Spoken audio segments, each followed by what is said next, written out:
যেটা তোমাদের পড়াবো ওটা হচ্ছে কোভ্যালেন্ট বন্ড। কোভ্যালেন্ট বন্ডিং মানে কি?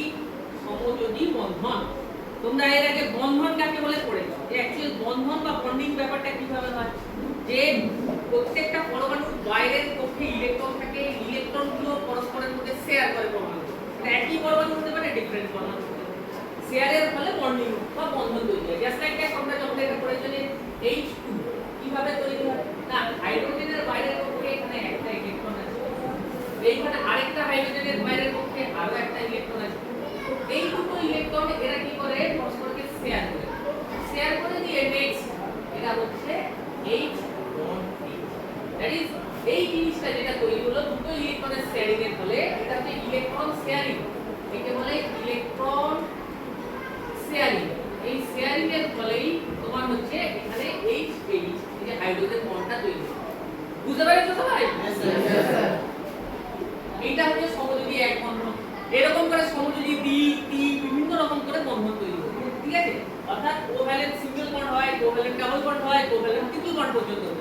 কোভ্যালেন্ট ডাবল বন্ডের যেমন একটা উদাহরণ সিম্পল তোমরা দেখেছো O2। O2 মানে কি? O ডাবল বন্ড O, এটা হচ্ছে O2, মানে এটা হচ্ছে তোমার ডাবল বন্ডের একটা উদাহরণ। ট্রিপল বন্ডের উদাহরণ কি তোমাদের পরিচিত আছে N2, মানে N triple bond N। Actually কি রকম করা হয়, যেমন নাইট্রোজেনের ইলেকট্রন বিন্যাস কি হয়, নাইট্রোজেন হচ্ছে 7, ইলেকট্রন বিন্যাস হচ্ছে 2 5, তাহলে নাইট্রোজেনের বাইরের কক্ষে কটা ইলেকট্রন থাকবে? 5টা। এখানেও দেখো। এবার হচ্ছে তোমাদের জানো অষ্টক সূত্র অনুযায়ী কি সবাই বাইরের কক্ষে 8টা ইলেকট্রন রাখার চেষ্টা করে। এই দেখো A 8টা ইলেকট্রন পাবে, A ও 8টা ইলেকট্রন। প্রকৃতপক্ষে কি এই যে তিনটে ইলেকট্রন এরা পরস্পরের মধ্যে শেয়ার হয়ে তিনটে সমযোজী এক বন্ধন তৈরি করে, এটাই বলে সমযোজী ত্রিবন্ধন, মানে হলো A ট্রিপল বন্ড A। এরকম একটা হতে পারে, এটা তো মৌলিক পদার্থে, যৌগিক পদার্থেরও হতে পারে।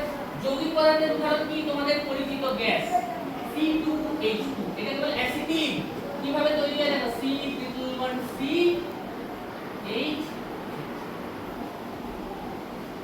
অক্সিজেনও সেম রকম করে, অক্সিজেনের ইলেকট্রন বিন্যাস কি O6 2 4, বাইরের করতে কত 4টা ইলেকট্রন আছে, তাহলে দেখো এখানে 1 2 3 4, এখানেও দেখো 1 2 3 4।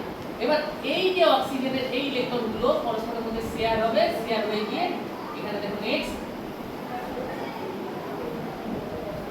ডাবল বন্ড হলো, তাহলে প্রত্যেককে দেখো 4 4 8 দিয়ে নিচ্ছে, তাই তো? তোমরা তো একটা কাটতে পারো।